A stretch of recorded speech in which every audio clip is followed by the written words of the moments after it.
Welcome, everybody, to the Crisis Management Podcast with the Mohanji Youth Club. Mohanji Youth Club is a global platform for youth all around the world dedicated to stabilizing the youth around the world. Oftentimes, we get this question, what is this stability or stabilizing you're talking about? Well, we're just trying to help our fellow youth live a more contented life where the situations outside of them don't necessarily affect the way they feel and the way they affect the world around them. We want youth around the world to feel purposeful, positive, and effective in the world to live a content life. Part of this is one of our initiatives called the MYC Crisis Management Project. Essentially, what we're doing here is we're trying not just to educate youth about crisis, but to empower them to lead, to become the people who step up in the moment of crisis, and to become the people who feel confident to effect a moment of crisis. Well, we've covered things or topics all the way down from terrorism to natural disasters to mental health crisis, cellular outages, and the latest installment in the series is emergency situations. So today I've got a specialist in emergency medicine and critical care, Dr. Keshnie Pillay, and we're both speaking to you from South Africa today. And really excited to have you here today, Kesh. I think I've been looking forward to this conversation secretly, despite only notifying you maybe a few days ago. It has just always been a vision in my mind that I want to speak to you and get the flavor, especially from a South African context. Whilst this is a global conversation and a global audience, I really feel the situations that maybe you may face as a healthcare practitioner in South Africa may be pretty much on the intense side of the scale as well. And I thought it would also make for a good narration as we get through today's chats. So welcome. Kesh has just come off a call herself just yesterday, I guess a double header, in fact. And I thought we could start by one, giving you a chance to introduce yourself and really asking, how was the last 48 hours?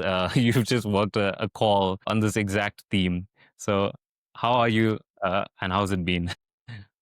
Thank you, Sach. I really appreciate this opportunity. And thank you to MYC for actually allowing me to come on this podcast and speak about something that I'm very passionate about, which is emergency medicine.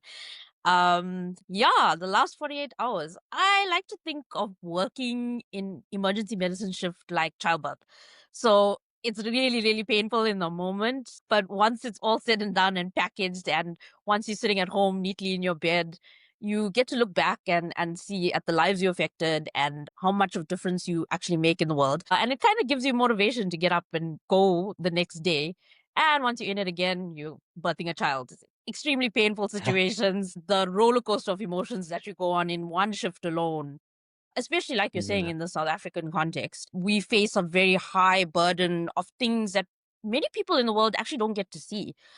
We have, in certain sectors of South Africa, we have violent crime that can range in the range of countries that are at war with each other. We have that level of crime in certain areas.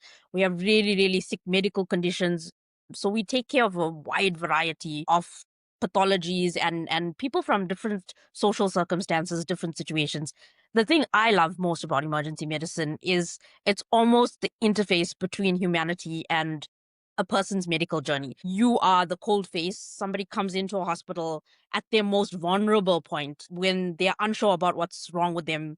They're coming in, they're putting their full faith and full trust in you. It's an extremely privileged position to be in. It's not something I take for granted, and it's something that makes me so humble and almost helps me feel the fabric of the oneness of everything, because people come to you in that really vulnerable moment and you have a choice at that point. You can be their support system through that, or you can make that journey more difficult for them, which unfortunately is possibly what we're facing in the current healthcare situation in South Africa. We have an overburdened healthcare system. We have very few doctors to patient. The doctor to patient ratio is actually phenomenally bad. We don't really have the kind of service, aren't really able to provide the kind of service would like for all of our patients. So all of that put into a melting pot is really this roller coaster that would beat any movie you've ever watched in your life. I guess that's one way to put it. And yeah, you know, the themes you spoke about, humility, vulnerability, just how you're impacting the people that come into your space, whether I guess you have a choice to make that journey more comfortable and easy for them or supportive or really kind of just churn them out the system. These aren't things I really expected to hear when speaking about emergency medicine and how it could have been in that, I guess, that kitchen, the kitchen per se, Mm, the engine room of things going on. mm. So yeah, you sort of prompted me and answered me in my next question already, which is really going to be what drew you into emergency medicine? Because, like you said, okay, in South Africa particularly, we don't have the best doctor to patient ratio, and I think globally, I don't foresee Mm. emergency medicine feeling like a task or job you take on as a easy sort of cruise a job you cruise your way through. So Mm. I'm curious to what draws you into this, building on those themes you mentioned?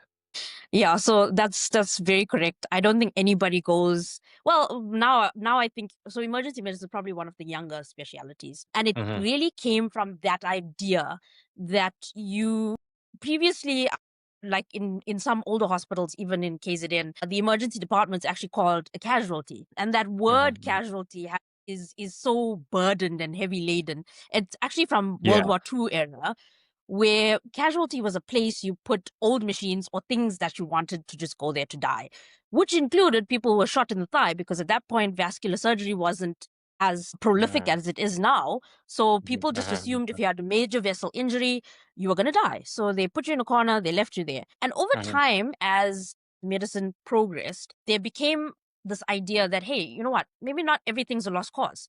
Maybe some things are worth fighting for. Maybe there are cases that you can give a last stage effort and you can have really good outcomes from it.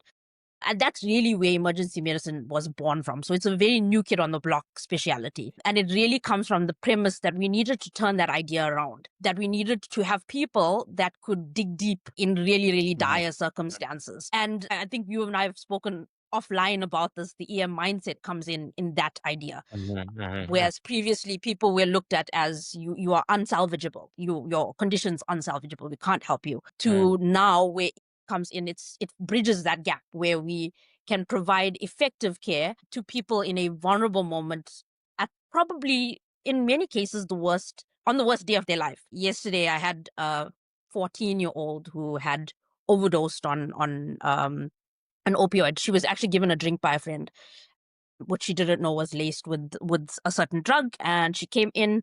Her mom was frantic. She wasn't breathing, completely, like, essentially was mhm. ready to be intubated and ventilated, but for the fact that we picked up that she had this toxidrome, gave her the antidote, and Bob's your uncle, she was up and running in next to 10 minutes, and so grateful. Wow, And yeah. that's the human story of it. And that's the idea was previously that that person came in a Mhm, rest. mhm, So why would you waste resources on that? Whereas, as you can see, it's a child that has a full life ahead of her, that mhm. had maybe involved poor decision making. I don't know. We can't judge that situation, but Yeah. is now given the opportunity to do something different with her life. And I think Mhm, that's really what draws me into emergency medicine. Unlike any of the other disciplines, which every discipline has its place, but you really do meet people on the worst day of their life, and you really have a huge part to play in how that day plays out for them. That can mhm. really transform their entire life going forward, depending on how you interact with them at that point. That's a powerful statement, meeting people on the worst day of their life, Yeah. because actually some of my, strongest memories are visits to like the emergency room.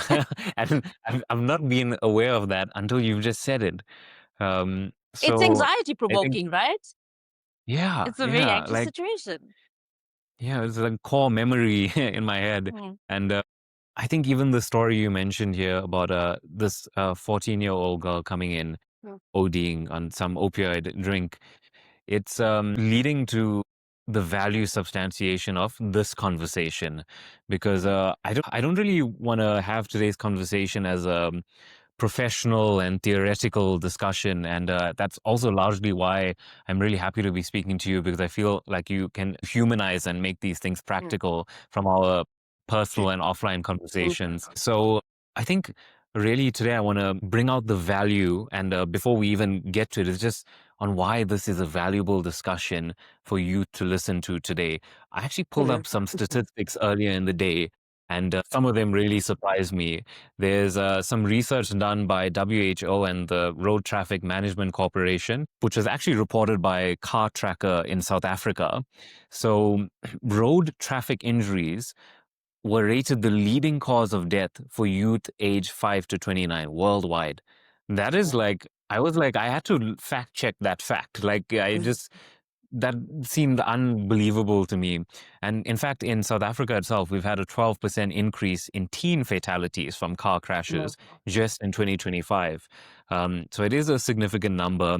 And that's just one type of emergency that perhaps we'll talk about today. Some other interesting facts for anybody who's a data nerd or kind of draws their value on this conversation from the evidence is that around 5.4 million people are bitten by snakes each year, about 1.8 to 2.7 million of those being venomous encounters. That's what's documented, by the way. Of course, what's maybe in actuality being experienced could be really different. Something that also surprised me was that there's an estimation of 180,000 deaths due to burns each year. Like I was sort of expecting really meager numbers here, not thinking this is something I really need to know about. And of course, there's some other topics we may touch on today, whether it's seizures or accidents like mentioned earlier, burns, snake bites, sort of general emergencies that you're more that the average youth is more likely to encounter than they expect, and whether that's encountering it personally in your own life or just with the people around you, maybe facing these difficulties or emergency situations. So, yeah, I think there's great value in today's conversation looking at the data from my point. And I believe from just already what you've shared that there's a strong value substantiation for us to have this chat today. I've mentioned some specific cases now with burns and road traffic incidents.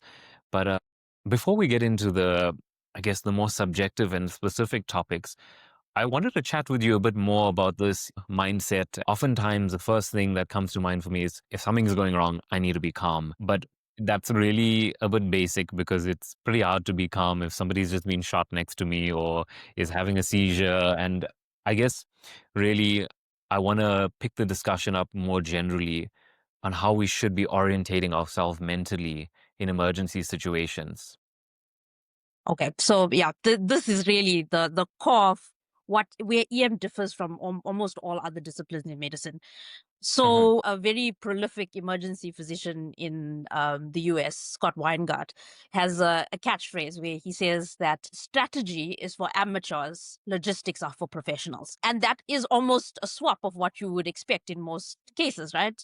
In Yeah. most cases, strategy is the most important thing in order to get you through. But what we find often in emergency medicine is you need to make a plan A to a plan Z, because the problem is going to be that at every step of the way you're going to find a logistical problem Hmm. that intercedes in what your perfect strategy would look like. And Hmm. the emergency medicine mindset is being able to pivot when your plan is not going according to plan. Thinking about strategy is great for a theoretical framework, but actually, on the ground, when you need to make it count, what really counts is your precision.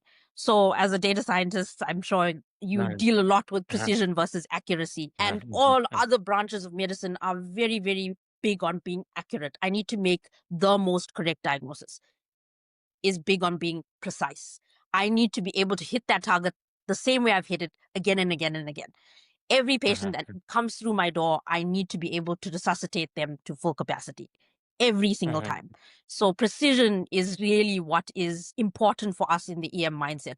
So your focus sort of shifts in that way. You need to be able to always keep the bigger picture in mind. So for example, somebody comes in with a seizure. My main priority is maintaining their airway, is making sure that they're breathing. If they stub their toe, they bit their tongue, they've got a laceration on their hand, I can ignore those things. I can put those out of my field of thought so that I can focus on the emergency at hand. It's a very, very specific skill, which is almost where you realize your humanism comes in. When you're put in a situation that you're not comfortable with, you will immediately go back to what makes you comfortable. So, interestingly enough, we have people from other departments that come spend some time in the ED, from surgery and medicine, and you'll find that they will gravitate towards what in their special. So if a surgeon came in and somebody was bleeding, they would be more concerned about suturing that bleeding wound than the fact that the person is actually seizing and you need to abort the seizure. So the EM mindset is always keeping the bigger picture in mind and being able to filter out data that's not really important for you at that point in time. Part of the mindset is also this extreme humility for, maybe I'm gonna not always get it 100% right, but I need to be as precise as possible most of the time. It's really a numbers game for us in that way. Like you said, very, very important thing. A very easy way to tell for me whether resuscitation is going poorly or well is how I feel, is my own physiology. So I check in with Hmm. myself often. Am I breathing faster? Is my heart rate up? Am I getting Okay. irritable?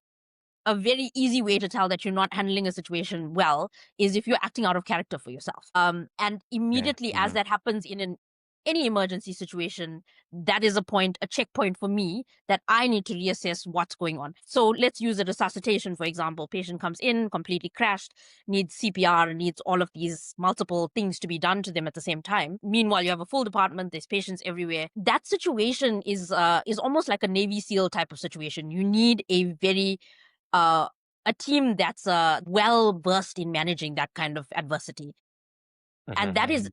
mostly a mindset. We have algorithms that are ABCs, very easy things to memorize: airway, breathing, circulation. All of those basic things is all we have to do functionally. But what makes the big difference is how you work logistically. Is, do you know what height the bed needs to be for you to get the tube in the first time that you need to put it in when you're intubating a patient? That you need to have Mhm. done it that many times that the logistics come to you without even thinking about it. Do Okay. you know where Mhm. everything in your department is? Because it takes that many more seconds if you're running around looking for things headless versus if you Mhm. have a very clear idea of where everything around you is. And that Mhm. ergonomics of how you work for makes the difference between life and death for us. Mhm. So it's less about the strategy. The strategy is well known to everybody. It's more about how you can pivot around the strategy, which I Mhm. think is an important concept for people in general, especially in the world we live in today, where almost nothing is certain and we end up having to pivot 90% of the time nowadays. We Mhm. were just talking about earlier about how parents and people we knew had the same job for 40 years, but the climate we live in now, it doesn't, it's not really that conducive for those kind of things anymore. Things are Yeah. changing at a rapid pace, and the youth of today need to be able to keep up with that pace and thrive in it. So that, I Mhm. think, Mhm. lends itself very well to that discussion. Wow, like the themes on logistics and strategy there, starting right at the top of your your explanation, that rings home with me because in a business context, we're like we're strategy, strategy, strategy, and if it's not strategy, it's what we call tactical, which is Mm, maybe the logistics in this mm, discussion. And mm, usually, if we're chasing logistical outcomes in a business context, then we're maybe falling behind our strategy, or we're mm, plugging holes that maybe shouldn't have been there in the first mm, place. Honestly, looking at it in this context, it does seem to me like logistics is king here.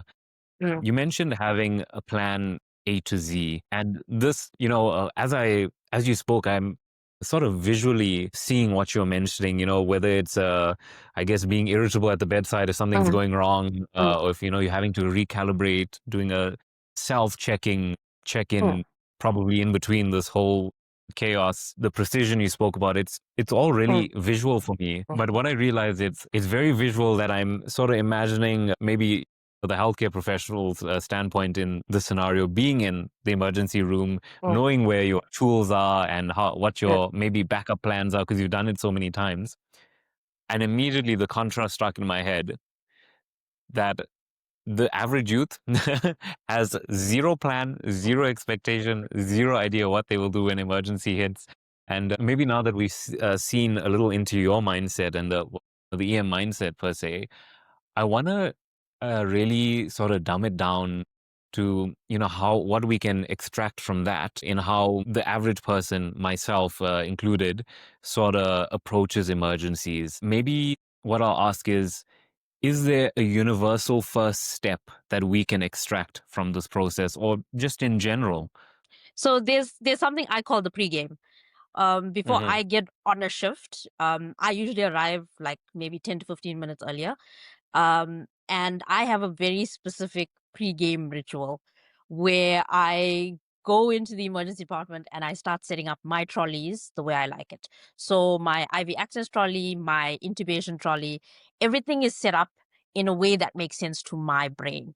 And Hmm. I think in general for all emergency conditions, that is very important. Having that safe space for you, that pre-planned idea of what you want to do is incredibly important. Actually, there's a lot of good research and good data behind that pre-planning phase, and where you Hmm. actually go through the plan or the steps of the plan in your head. It Right. really is something that high performance teams, the Navy SEALs, use quite often. It's like a simulation, actually. Basically, it's like Yeah. simulating the scenario in your brain before you actually step into it. Hmm. And it's not in the way that you're like doomsday planning, like, I'm gonna have cans of tin fish or like whatever it is. If you're vegan, you're gonna have green beans in your bunker down there. That's not a Yeah. doomsday plan, but just having that visual understanding of, okay, if I am in an accident, what would be my I hit another car on the road. I'm alone. I don't have anyone else in my car. What would my plan of action be? And for me, because I come from an emergency medicine background, I've actually had this experience. My brain goes, hazards, help, hello. So first thing I do is I get on my phone and I alert whoever I know. I'm stuck in a place. Please come get me. Phone goes down immediately. It's not a long Hmm. conversation. It's not a drawn out thing. Phone goes down immediately. Hazards. What around me is hazardous to me? Is my car on fire? Do I need to run out of my car? And bear in mind that at the moment when something emergent strikes, it takes a lot of what I call limbic friction to get that thought process going. It's because I work in that environment often that thought process gets going a little bit quicker, maybe for me. I Hmm. would really advise people that don't go through these situations to at least think about it. And like I said, not a Yeah. negative doomsday planning scenario. Just think about, what would my steps be? What would I do if I was involved in an accident? If I were in a stadium and people started rushing towards the exit and there was a crush scenario at the stadium, what would I do? If I were in a fire, if my home caught on fire, and what would my steps be? Hmm. I don't know where I heard this recently, but on the plane when they say your closest exit may be behind you, why is it that they Hmm. tell you that? Doesn't it sound obvious? But in a state of panic, somebody needs to remind you that your closest exit may be behind you. That's how Yeah. that's how simplified the process needs to be to a brain that's in panic, to a limbic system that's completely Yeah. dysregulated.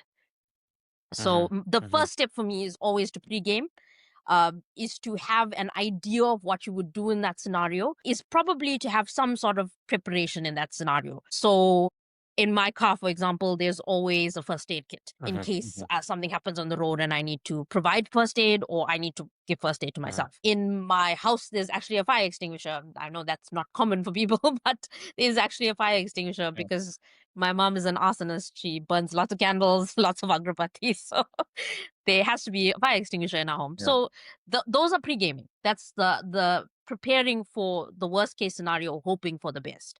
And Hmm. that for me is something that, like you said, it's not common these days. Yeah. And a very interesting scenario for me is a lot of people these days don't actually have medical aid. They would rather have a funeral plan. I find that in the South African context absolutely fascinating that people would rather have a funeral plan than a medical aid. So So you're planning to die, but not planning to live. So the yeah, most sold policy in South Africa of yeah, any insurance is funeral policy. It's true. right. It is the most sold thing by a long, long yard. And that has just probably explained exactly what's wrong with our mindset in Yes, general. exactly. If you are 14 to 20 to 30, as we expect for MYC members, um, I would hope if you're either thinking about taking some policies in the near future or don't have any yet, maybe let's think a bit more pre-game. Yeah. I think we've lost it somewhere along the way. I think you had the Mm. extreme, which were probably our parents, where they've almost over prepared for every situation, where they didn't really enjoy their life. But we are at a really good space Mhm. in history. Whether you like, I mean, Yeah. outwardly the world looks bad in some cases, but we have a lot at our disposal that previous generations did not have. Yeah. And I think we need to be a little bit more intentional about what we Mhm. do with that allot at our disposal. I know priorities have shifted where people don't see investments. People like to live in the moment, right? That's the Yeah. craze of Yeah. the time. But I think there's still some space to pregame for really important things. And all that is being intentional about what you actually want for your life. Do I want to live Mm. or do I want to plan for my death? It's that simple to me. Yeah. And I think this, in your answer, pre-game is Mm, what will probably stick with me, and thinking about mm, the common scenarios, having an idea mm, prep.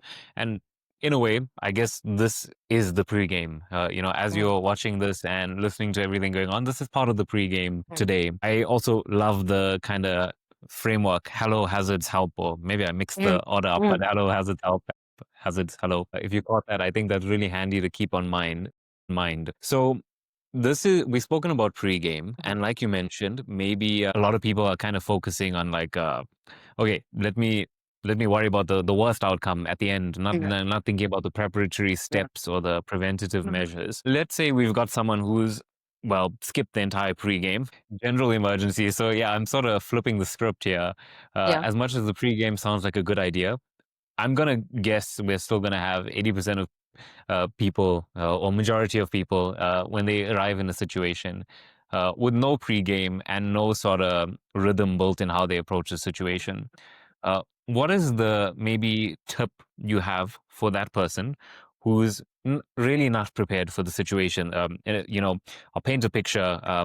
Somebody's collapsed at home, and maybe we can keep Mm, it not so specific to the incident, but just a mm, high pressure emergency has happened in front of me mm. or to me. I'm not prepared, and kind of stressed. What can I do in that situation to orientate myself, or what should I first do to just get myself on my feet? Okay.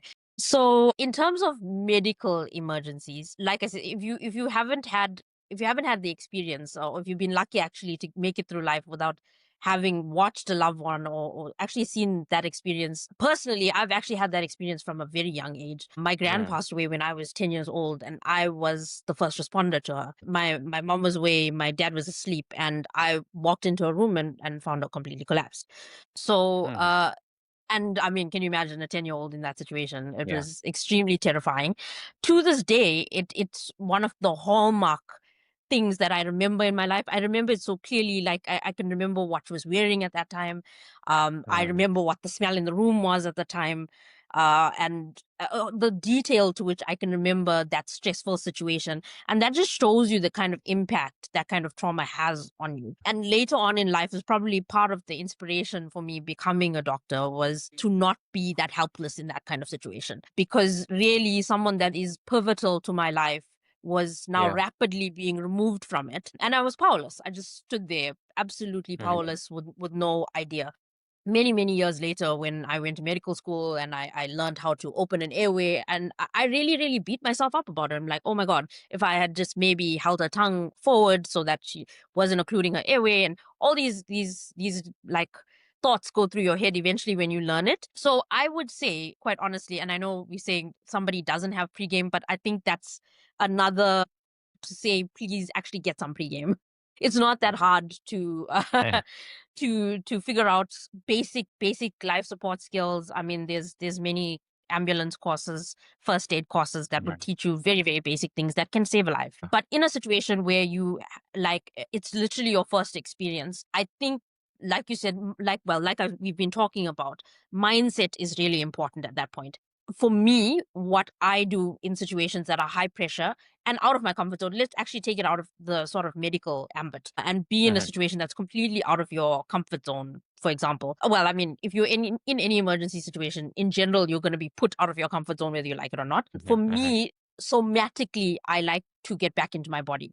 So, like I also explained, when I was in a car accident, all of those things went through my mind.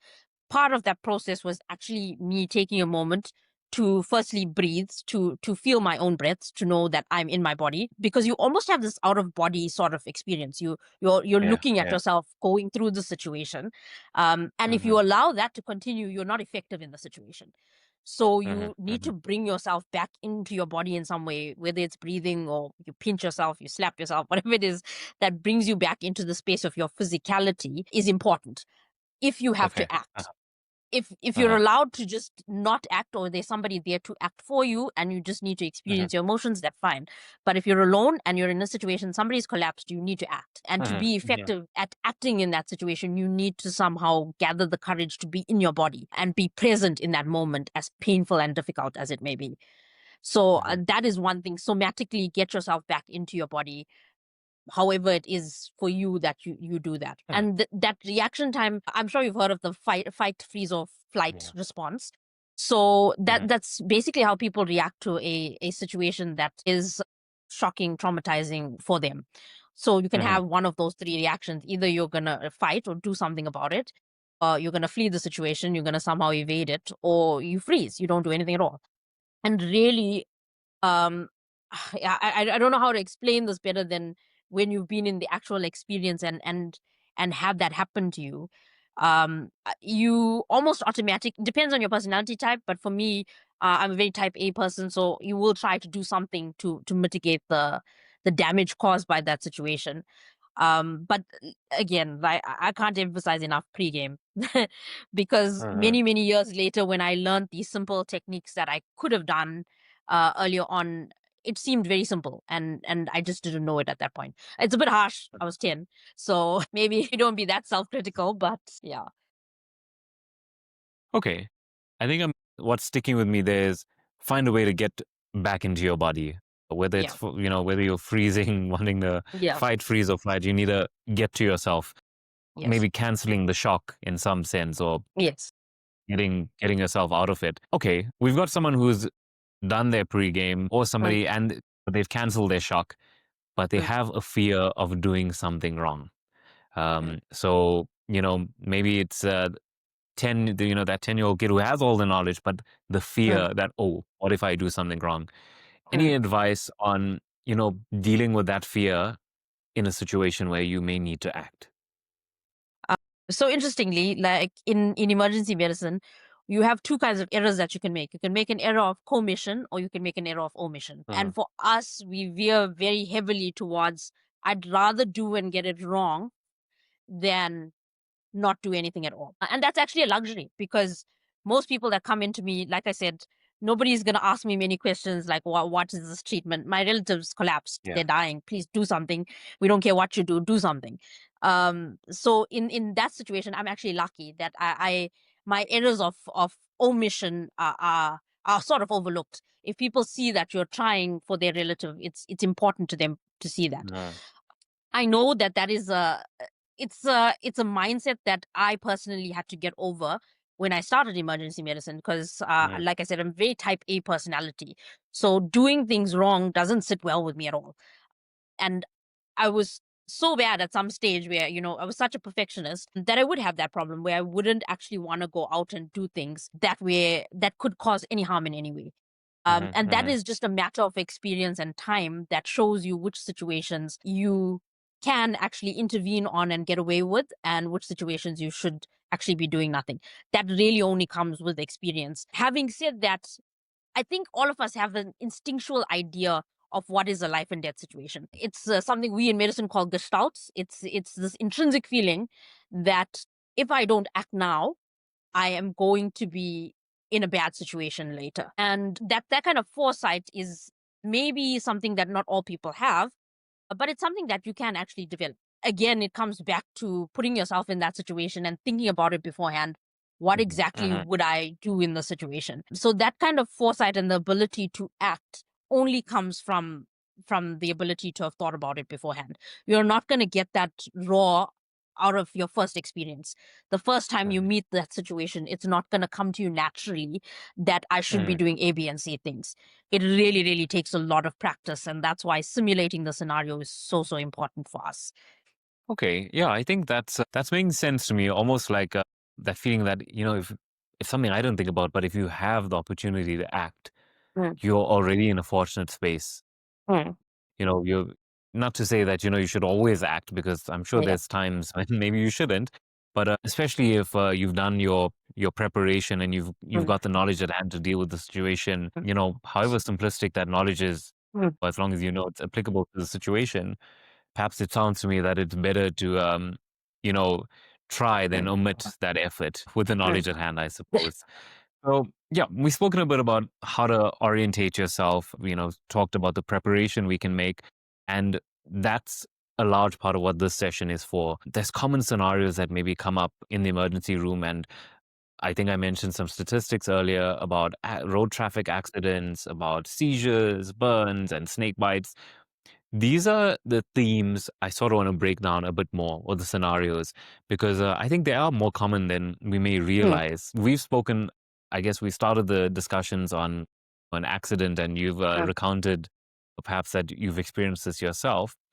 Mm. So, as we progress, I want to chat about these specific themes. Really talking about what are the first steps and the do's and don't do's in these situations. There's also an element of a mythical or mystical flavor, I guess, that we can debug as we go Mm. when it comes to snake Mm. burn, bites, and burns. Yeah. There's all sorts of myths on the internet. I mean, I'm relatively up to date with information on healthcare for an average person, and I still don't know if I should ice my burn or if I should like put toothpaste on. So yeah, I thought we could debug some of We'll this get there. along the way. Yeah, we'll get there. Maybe I'll start us off on accidents, whether it's Mhm. a road accident or a fall. Maybe we can tackle it however you like. So I want to paint that picture of a road accident. Someone's in a car. They've just smashed into another car or barrier, whatever it is, they smashed into something and I guess are a bit shaken up or perhaps semi-conscious at that point. What do we do from this point if we're in the scenario or even approaching it as a bystander, someone who's just seen the scenario? What are the first steps we should go for?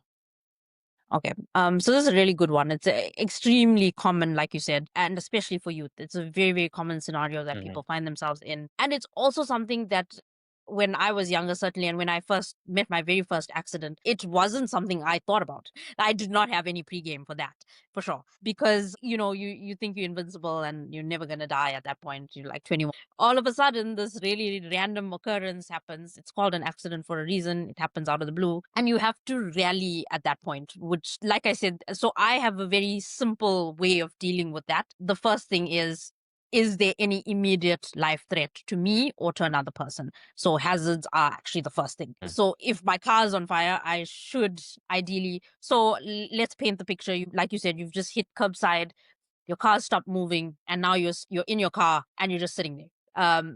First thing would probably be to get back into your body. Like I said, something somatic, whether it's taking 3 deep breaths, whatever it is that you do that's somatic, get back in your body. And then for me, it goes hazards. Is there an immediate hazard to me? Is my car on fire? Is there petrol leaking?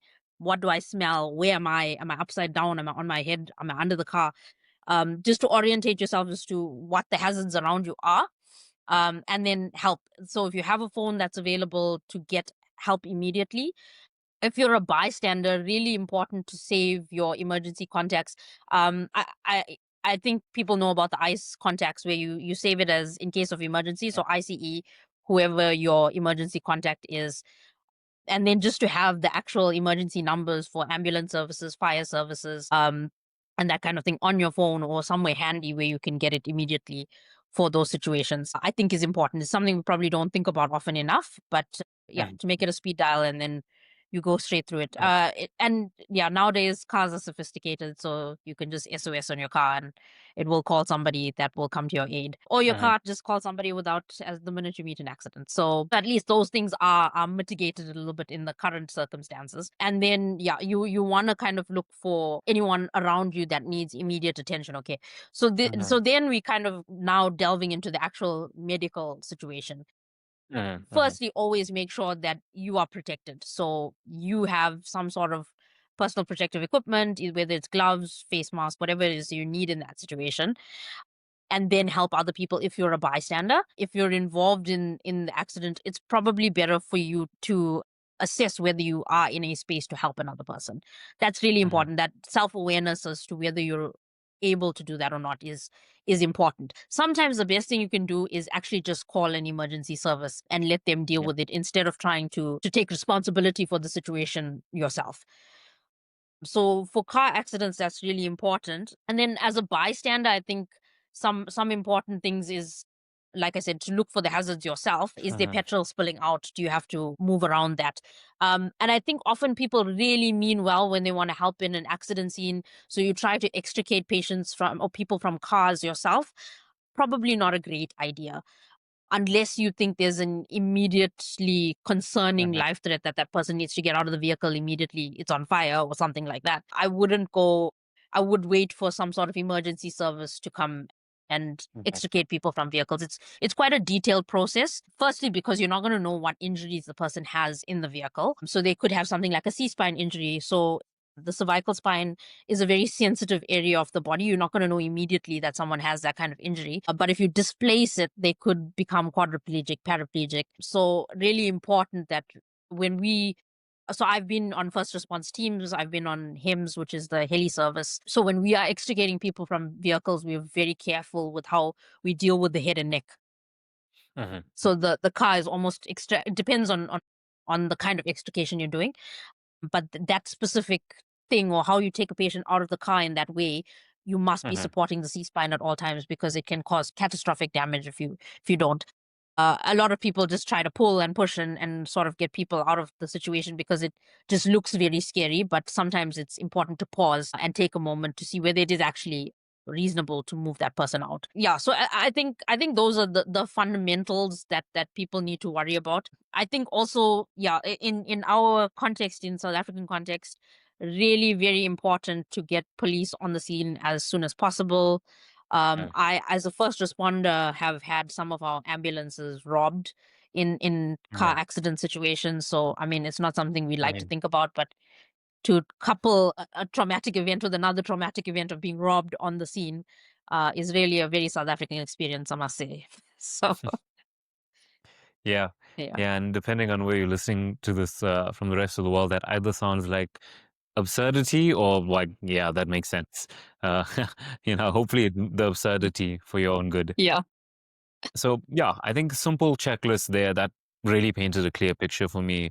And what you mentioned towards the end there about getting someone out of the car, that's something that really was in my mind as well because, well, spine related issues and paralysis Mm. and, I guess sort of just not causing more damage. And it leads me to, Just to Sorry, can I just clarify actually that one point? If a person, so the thing with a C-spine injury is it's quite exquisitely painful. You'll find the person keeps their neck in a very stiff position, so that person Mm, won't readily get out of the car or move their neck in a way that's gonna hurt them in a hurry. They won't do it themselves. So that's actually a very nice telltale sign. If the person's freely moving their neck and is trying to wriggle out of the car themselves, and you can actually be quite reassured that that person doesn't have a C-spine injury. If they're mobile themselves, they're not complaining of any midline tenderness to the neck. So that is also an important caveat to that story. mm, The third thing, yeah. the one thing I actually didn't mention as well, is if a person has a life threatening bleed or a bleed of any kind, they're bleeding on the scene. One of the most effective mechanisms that people on the scene can do to help is compress the bleeding. That's all you need to do. Stand there with your hand on a big artery, and in a vast majority of cases, it will actually tampen out the bleeding. So, another very important thing a bystander can do if you see something exsanguinating in front of you after you freak out a little bit, just get whatever you have, any absorbent material you have, and compress, compress, compress. I think that's also Mhm. something you can do as a matter of helping and making the situation a little bit better. Okay, yeah, that's really practical, and I guess can go a long way with a simple piece of Mm, advice. Are there any standout don't do's beyond getting someone out the car in a rush without really assessing the mm. situation? Any additional maybe don't do's? Um, I think that's probably the most important thing for me in an accident situation. Mhm. The other don't do's is more related to the circumstances. For me, it's a real pet peeve when people are videoing accident scenes. Mhm. So Mhm. probably if you are not related to the scenario, don't stop your car, don't stand on the side of the road. Please at least let emergency vehicles Yeah. get in. I've had the situation before on in like, I'm gonna call it macabre, almost grotesque accident scenes. I was once a first responder on an ambulance service to an accident that happened in the Peaceville area. So it's an area where there's very heavy motor vehicles that go up and down that area. So there was a truck that hit two of these vehicles. They were quantum taxis, and almost 24 people on scene. We had 12 blue coats, so essentially 12 people dead on scene. And it was difficult for us to even get to the scene because there were so many people videoing this tragic accident. So I don't know. Again, it's a societal thing that's now common practice for people to take pictures, Yeah, videos, yeah, stop and watch. But yeah, I think, and maybe it's something that's done without much thought process behind it. I think it bears. We should check ourselves. I think self-awareness yeah. is very important in those situations. Yeah, I think actually in the current climate that we live in and the way the world currently works, that is a really key factor to mention. So, okay, that's been accidents, and I honestly, that's painted a really good picture for me personally. And I hope if anybody listening, your questions are largely answered. The next situation I want to chat about is seizures. So, about 50 million people worldwide live with epilepsy, and some statistics that I've caught, and nearly 80% of these cases are actually in low and middle income countries where access to care can kind of be a bit limited, Africa being one of them. And maybe if you're listening to this from India or the South Americas or various other nations, perhaps you may have a similar situation. Beyond the access to care, there's perhaps myths and I guess traditional responses to the situations that may not always make it easier. So, yeah, I want to chat about seizures, perhaps starting with the immediate response, and we can then tackle the harmful advice and mythology to debug. Okay. So for seizures specifically, I want to take it back from epilepsy and actually make the distinction. Not all seizures are epilepsy, and that's very important in the current climate that we're in. And I'll tell you Right. why. In South Africa specifically, we have a very large proportion of adult onset seizures, which come from a variety of things that are not epileptogenic. Epilepsy is usually a diagnosis of childhood. It's something Mhm. that's I wouldn't say idiopathic, but its mechanism is very distinct to a focus in the brain that's abnormally firing, and that's without a specific trigger from anything else. Whereas seizures is a much broader topic than just epilepsy. Epilepsy, is generally quite well controlled on medication. You don't have to look too far for that. But in the current day and age, what I find really important is the construct of seizures and the things that cause seizures that are not Mhm. epilepsy related. So a very, very, and I think I've spoken to you about this, is the rate of suicide has gone up, or the attempted suicides have gone up astronomically. Mhm. In my very short 6-year career in emergency medicine, the numbers to me are staggering. When I first started off, Mhm. you would never see a 12, 13-year-old even conceptualize being able to take their own life. But seizures these days are very commonly in the context of drug overdoses, of taking medications they're not supposed to be taking, whether it's a deliberate self harm or it's an accidental ingestion or some sort of ingestion from a friend, those kind of things. So I think that's particularly significant for our youth these days to be aware that recreational drugs, let's call it, do have Mhm. very, very harmful side effects. Cocaine is one of them. There's quite a few of them that are seizure provocative, let's call them. So in our context today, that's really important. And then there's other things that we look for. So there's something in medicine that we call functional heuristics. For seizures specifically, my functional heuristics are two things. Heuristic is your natural reaction to, it's almost like a reflex. Okay. It's something that Yeah. you use functionally so that it saves time in dealing with that situation. The heuristics for me in seizures are glucose. So is this person seizing because they have a low glucose? And the reason that Mhm. that's a heuristic is because that's a very easy thing to change. Once you replace the glucose for a patient, they come absolutely back to normal, stop seizing immediately. It's a very gratifying thing when someone comes in hypoglycemic, absolutely unconscious. Next thing, you just give them a bit of sugar and right as rain.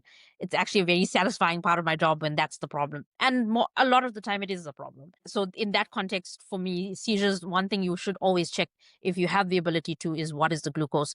If you don't have the ability to check, give glucose anyway. It's not going to harm the patient, it's not going to hurt them in any way. Second thing is the airway. So the common thing that happens with epileptic patients is they aspirate, they bite their tongue, they can have whatever gastric contents they have in their tummy come up and go into the lungs. So there's something we call the recovery position. So Mhm. if you are ever in a situation where you see someone seizing, what we do is we put them in the recovery position. So the recovery position is if a patient is lying flat on the floor, take one hand, the hand that's closest to you, and you put it almost in a 90-degree angle. I don't know if you can see me, but it's a 90-degree angle. Mhm. And the opposite hand goes across to the face, and then you turn the body that way towards you. So the hand is almost like a pillow. It's making like a bit of a buttress for the head. And that prevents aspirations. Really good tool for preventing patients from aspirating whatever contents is in their tummy into the lungs, which causes a complication that's going to be much more long term to sort out than just the seizures. So yeah, I think for seizures, main things are: is the glucose fine?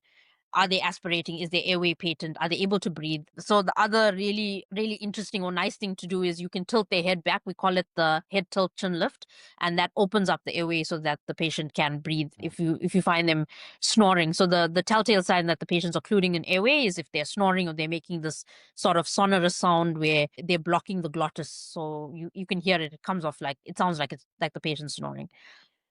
Mhm. So seizure wise, that's to me the most important things. Airway, check a glucose. What is the reason the patient is seizing? Are they actually epileptic and is it a breakthrough seizure?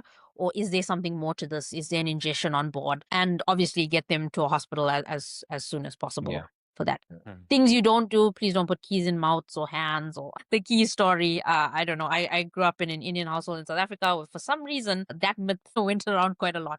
Should put a key in the mouth or in the hand. Very dangerous. Do not try to put your fingers into the mouth of a fitting person. You will probably lose a few fingers. Um, yeah, seizures are not something to be tampered with in that way. So yeah. Mhm. Yeah, I heard the key one recently and I was shocked. I was like, what is this? What is the thought process? But no judgment. Misinformation No is right. judgment. Yeah. Um, I want to recap a bit there. So we mentioned glucose. I'm hoping everybody knows what glucose is, but we're talking about sugar. Sugar, in my assumption as well. You said, maybe just raise the glucose level anyways, even if you're unable to check as a, maybe an approach. Perhaps that's also granted. I don't know if the person is suffocating and choking, perhaps in that moment, don't try to So ingest any more yeah, sugar. How do we do this? so there's actually a little sort of something that you can put under the tongue. It's like a gel. It's a gel substance that gets absorbed from the buccal mucosa. So it's not something they have to swallow or ingest. It comes in like a little. It's got like a little funnel that you can put under the tongue. Hmm. So in that case, so for example, if you know someone that is diabetic and on insulin and they start to seize, they've never had seizures before that, you can almost safely assume that that is probably a hypo or hyperglycemic event for that Hmm. specific patient. So I think it's very Hmm. patient specific in that case. But like I said, don't go sticking your fingers into people's throats. All you need to do is squeeze a little bit under the tongue, and that should help in that situation. But Hmm. again, if you're not comfortable with it, probably best to wait for a first responder to come put up a line and give them Hmm. glucose. Hmm. Hmm. Most important thing Okay. I would say is keep the airway open as best as you can. Get them in the recovery position so we prevent the damage to the lungs of them after they aspirate. The recovery position itself. So I'm sort Mhm. of recapping here. From what I caught, it's forming a right angle Yeah. and sort of turning themselves onto the ground and Yes. cupping the head the with Other the hand. other arm as sort of a pillow. Yeah. Okay. I think that And makes then sense. the opposite leg comes over. So they're on the side, basically they're in like a lateral Yeah. position. So because if you're lying flat, everything just falls Yeah. backwards into the airway, whereas if you're on your side, it comes forward and out, Okay. which I is think the what thought we'll do process is we'll behind try it. to get some picture up on the screen, Mm. as this is Yeah, that's being good. published, clipped. I think that should be helpful. Okay. So we've chatted seizures. I think that's really helpful and succinct as well. We spoke snake bites earlier. So, snake bites, I think a lot of the time, the first thing we think about as someone who has no idea how to approach this is like, is it venomous? Is it not? I don't even know if we need to know if it's venomous or not. But perhaps you can help us understand what's the proper first response. I've just been bitten by a snake. Now it's got a quick snap on me and it's zooted off into the Yeah. grass. Maybe I've seen it, maybe I've not. Where do I start? Okay. So that's actually a very good first question to ask. Is it an envenomation or not? So snakes can do one of two things. They can dry bite you, or they can proper envenomate you. And I think a lot of snakes are very misunderstood creatures, Shame. Most snakes are actually not very aggressive. They're not like, I Mm-hmm. mean, I once had an encounter with a Mozambican spitty cobra. That snake is aggressive. But most snakes are quite shy. They're very timid creatures. Yeah. So Yeah. in general, they sense the vibration on the ground.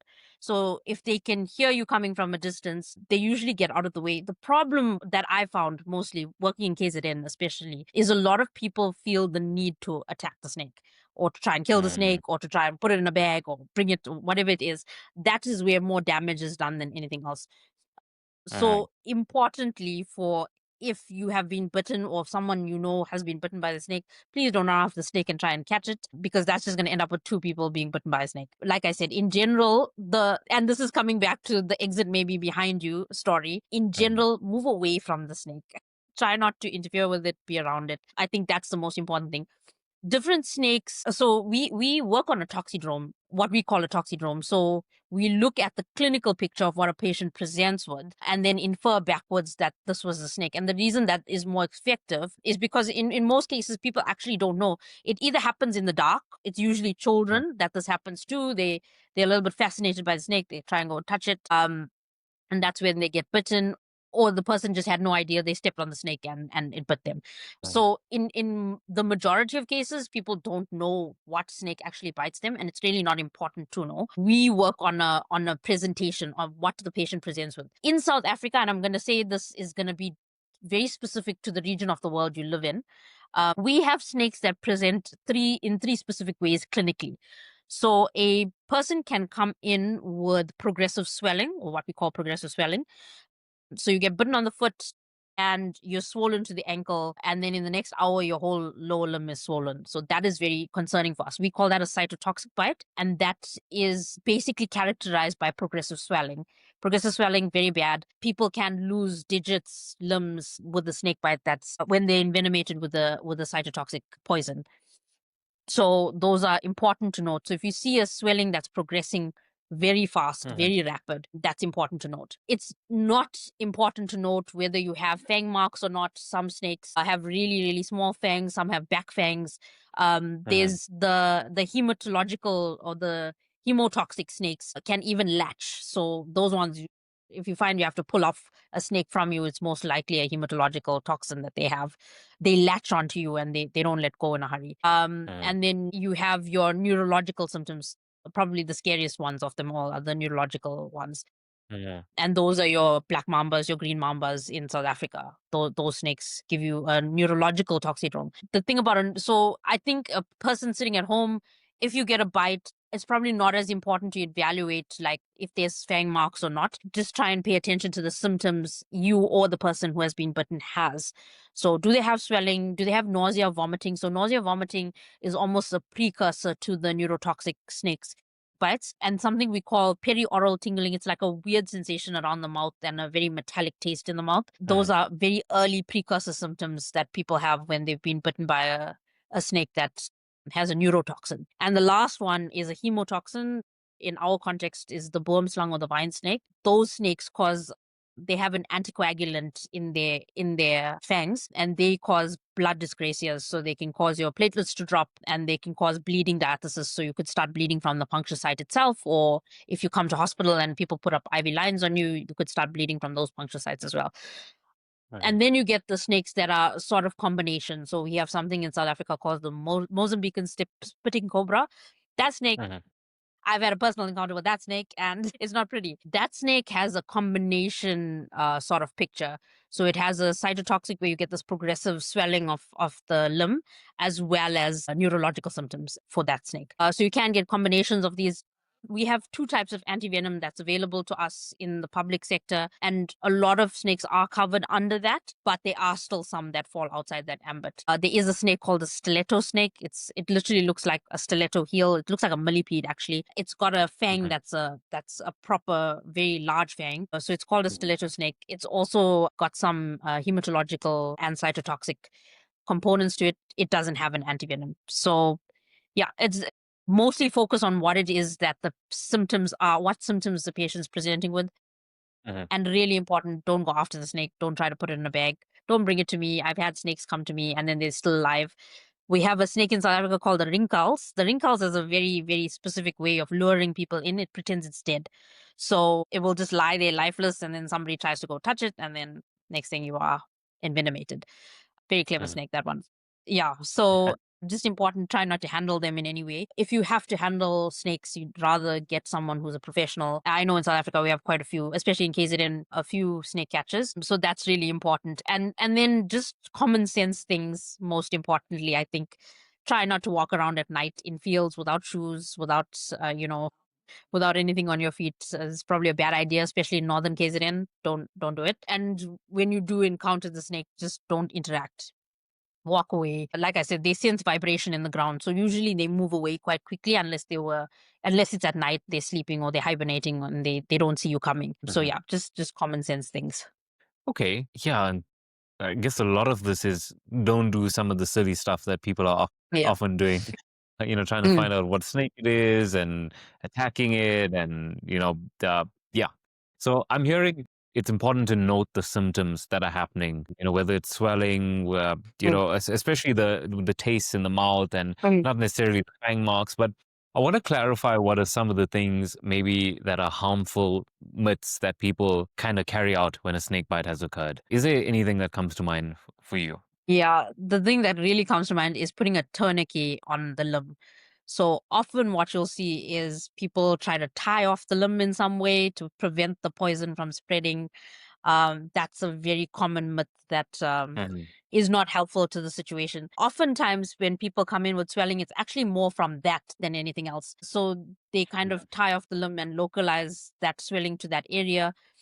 The correct thing to be doing for someone who's been, assume they've been either bitten on the hand or leg, which is the most common sites to be bitten. You want to elevate that limb. So you don't want to have anything that constricts it. You want to remove all tight clothing from it and elevate it. So for the arm, you're literally going to hang it up like you're hanging, like you're trying to hail a taxi cab. Mhm. What we do is we create a sling and tie it to a drip stand or to anything that's on the ceiling and keep that arm almost in an upright position so that the swelling or the edema can drain from it. A lower limb as well, you want to elevate it, put it on a couple of pillows, keep that limb up, and hopefully the swelling goes down. Usually, for us, we're quite conservative in KZN. We keep these patients for about 12 hours to observe, even if it was, we think we're pretty confident it was a dry bite. You don't really see much swelling initially. We keep them for about 12 hours to make sure that there's no toxidrome that's developing. Okay. Yeah, I think that makes sense. Another common one, probably the one that weirds me out the most, is people try to suck venom out if they assume Oh, out of God. a sight. I don't No. know. Yeah, I'm gonna assume that as one that's already a myth. I'll ask you to Yes. confirm anyways. Yeah. Definitely a myth. Don't. Just don't. Mm. There's no proven benefit to doing that for a patient, and Mhm. you're only going to end up with two people harmed in those kind of situations. Okay, yeah, I think this also covers it pretty simply. I'm going to move on to the next one, which I know is a bit more or not know, I assume might be more subjective, is burns. Perhaps subjectivity here in maybe the class or category of burn. And I want to ask you to shed some light on the right approach in the first few minutes, or just when I have a burn situation of any degree of, yeah. So, how should I approach a burn situation? Okay, so burns again, we need to take it back to what is the cause. I think you can sense the theme here is Mm. first, you want to try and establish what exactly is the cause of this. So burns have multiple causes. You can get burns from hot water burns, which are like your scalds. Mhm. You can get flame burns, which is a very different approach to hot water burns. And then you can get what we call you can get burns from high voltage situations, people grabbing onto copper wires or live wires that are in high voltage situations. You can get burns from those situations. You can also get burns from multiple other things. The strangest burn I've ever seen in my life was a burn from a man covered in cement. So it's actually not really a burn. It's an alkali burn. Cement is an Mhm. alkali substance, and when it comes into contact with skin, it causes this burn-like reaction over the whole body. So really what you want to do in a burn situation is figure out what's the cause. Is it some sort of agent that's caused? Is it a chemical agent that's causing the burn? Mhm. And if it's a chemical agent, do I know whether it's an alkali or an acid? And an easy way to tell, acids are usually liquids, alkalis come in a powder form. So like with your cement, it's initially in a powder form. So alkalis are usually in powdery kind of form. And the reason that's important is because you need to remove the offending agent first. Again, really, really common sense things first. If you have your hand, if you're burnt by hot water, remove the hot water. If there's a fire, remove the stove, whatever it is that you need to get out of the way. That's really important. And then I think the common thing where people sort of fumble a bit is, what do I do first? Do I cool it down, and how do I cool it down? So there's good practice or good evidence for people for running your hand under just a normal cold water tap. So Mhm. not for ice, not any other thing that comes into contact with skin as such. You just need to run your hand under any sort of cold water source that you have. Again, myths that I find very common are people try to slather all sorts of things. Butter, I've seen people come in with butter. Butter is, I mean, if you think of what butter is used for, it's a fat and it's used Yeah. to retain heat, actually. So butter is going to extend or deepen the burn. So definitely not any sort of fat or oil based substance putting it over skin. But yeah, you run your skin, you run whatever part that is burnt or under cold water. Not always possible. So your things like flame burns, the Mhm. more important thing for flame burns is obviously getting the person out of the fire or that situation. I'm sure everyone's heard of the stop drop roll. It's something that you probably need to be told in the situation when you're on fire. We've had to tell people that you actually just drop to the ground and roll, and that helps extinguish the fire. And for the specifically for flame burns, it's really important to note that most people sustain airway injury or inhalational injury before you actually Mhm. see changes on the skin. And a lot of people in houses or in closed spaces that are involved in fires become unconscious from the CO2 that's produced from the fire. So those situations are extremely dangerous, as you can imagine. Person's not awake, they're not going to be able to get out of the house in time. So fire situations are very specific. Those situations we really need professionals on hand to help you out.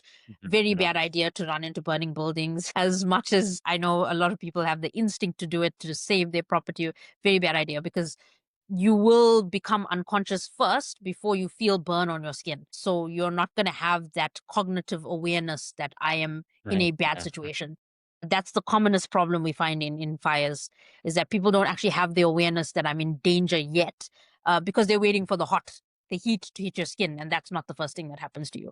You will become unconscious first from the CO2 or the inhalational injury before you start feeling burned. So for fires, that's a very specific important thing. Hot water burns, like I said, just run it under cold water. That's probably the best first aid you can do. And if the area is large and you're worried about it getting infected, if you have normal cling wrap at home, you can actually just Mhm. cling wrap that area before you go into any medical facility, just using basic stuff that's at home. Yeah, so those two burns are very specific. High voltage burns must come to the emergency department immediately. Mhm. Don't bother Mhm. to do anything about it.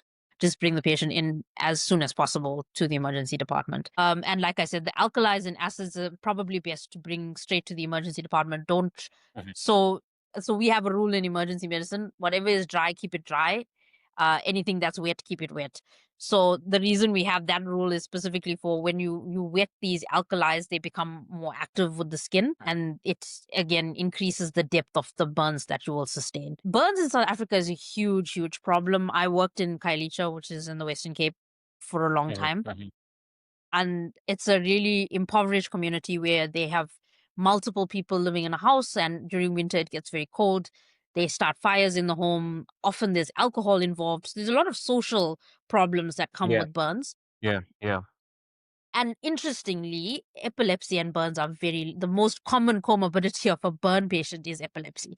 So they often have seizures and they end up burning themselves on a stove in a fire. That's actually a very common South African problem. So the social circumstances around burns again plays a very, very important role in how we rehabilitate these patients. This is a very specialized sort of arena, and it's a long recovery process for our burns patients. I've worked in a specialist burns unit as well. It's interesting to see how people's lives change, and how it's almost like you lose your identity in a certain way. People who have extensive facial burns have Mhm. Mhm. a lot of mental health care problems from it because of the fact that their appearance has changed so drastically that they don't even recognize themselves anymore.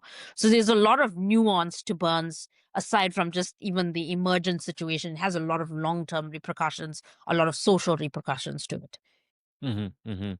Yeah, I think you've actually answered some of the bits that I was thinking about as well. Is like oftentimes I mean, I've been burnt in very degree across my life in different ways. And I never really stopped to think, oh, when is this so bad that I need to see a healthcare professional? Or rather, there's times where I'm like, oh, do I need to get this checked out? Or, is it okay? Mm. Yes, I think we've covered four really maybe common scenarios, but I want to check in with you if there's any additional scenarios that stand out to you that we should chat about today with the youth. I think particularly for me from the South African context, and I actually think I don't think it's actually South African. I think it's worldwide. Uh-huh. The mental health care crisis is a real crisis. In fact, you asked me about my last 24-hour shift. In our emergency department, currently at the hospital that I work at, we have 20 mental health care users in the emergency department boarding because our Wow. our wards for mental health care are so full. We don't have bed space in the hospital. They're actually boarding and lodging in the emergency Wow. department, which brings on its whole complications on itself. But it's something that I think we talk about mental health care a lot. I think if you walk into our emergency department, you'll really see what the actual repercussions of it is. And it's very multifactorial. It's the open availability of drugs. And like I said, the social circumstances where people, especially in South Africa, find it difficult to find jobs, to find any sort of purpose driven thing. And for me, I am a great advocate for it because those are our most vulnerable patients. Sometimes it's very difficult to deal with those kind of patients. You can see you have recurrent presenters. People that have substance abuse issues are recurrent presenters to the emergency department. Mhm. They are difficult for families to deal with. And it's really a whole social circumstance that um, is something that's just developed over the last 5 or 6 years. When I first started my career, it wasn't as prolific as it was. You wouldn't see Mhm. borders of patients with substance abuse disorders in the emergency department. It wasn't. It was an unheard of thing. And it just speaks to where we are at as a society. We talk a lot about mental health, but I don't know that we do enough in the to focus on it. For example, we have one social worker for all of our hospital who's not there after hours, who's not there on weekends. The social worker can literally not keep up with the mental health care problem that we have, and really, it is a problem of social circumstance. Mhm. It's Mhm. people that are unemployed. It's youth that don't have any purposeful sort of outlook at this point in time, and especially in the South African context where job finding a job is so difficult here. Finding any sort of purpose here is quite difficult. So that Mhm. specifically is something that is close to my heart that I think we need to take a little more seriously on how, and that's why I Mhm. love MYC and what the kind of work you guys do, because it's so focused on purpose, and it's something Mhm. that's severely lacking in the world, and just that alone I think will make such a difference to people. Mhm. um yeah, I mean, and just the rate at which I mean, I as a 12-year-old would not be able to have conceptualized taking my own life. I wouldn't know what that was when I was 12. The fact that a 12-year-old knows that they can take pills and have a certain outcome, it really speaks to the societal the ills of society at the moment.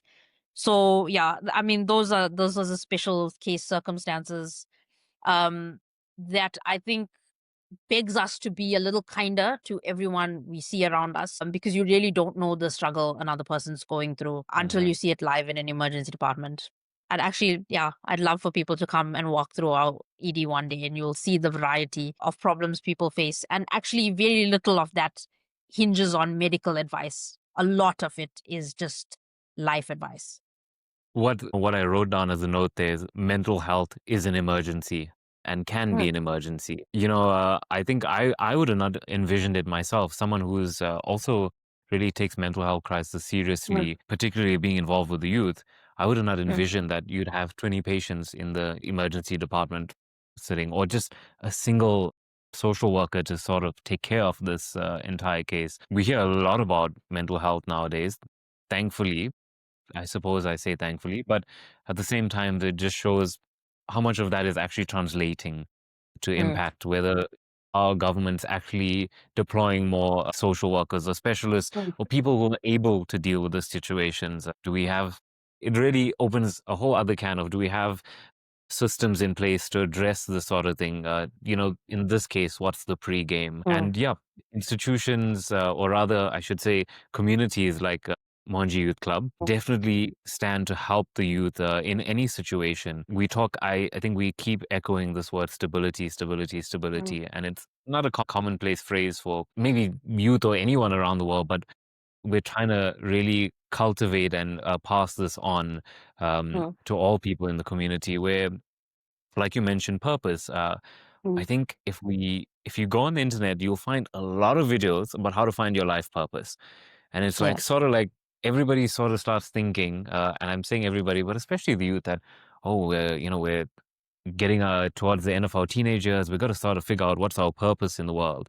Or if you're like me and you're in your mid 20s, you're like, I should know my purpose now. Or if we're Mm, like you, and then you're like, oh, I should know my purpose by now. And actually, at some point, the conversation needs to shift to just having a purposeful living in terms of affecting the mm, world, of being connected mm, to the spaces around you, not some sort of mm, grand, mystical, dreamy purpose, but simply affecting the world that's around you and being a part of it, participating.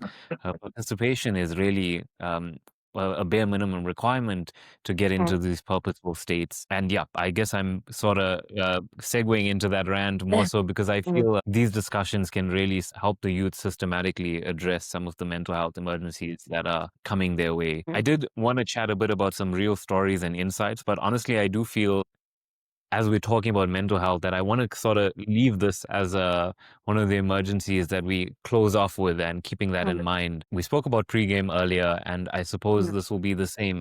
Whatever steps you need take, whether it's being in a community like Mohanji Youth Club mm, or positive spaces that help you address whatever mental health challenges you face. I hope you also take that pregame seriously to the mm, listeners of this podcast. Kesh, I think it's been a really full rounded conversation.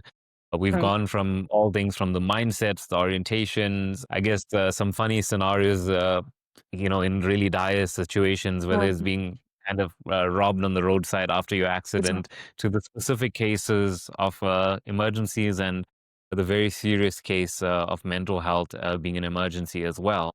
I want to ask if there's maybe a closing message from yourself for youth and the community in general that's listening to this. Is there a message maybe you want to leave about emergencies and yeah, even beyond? That's cool too.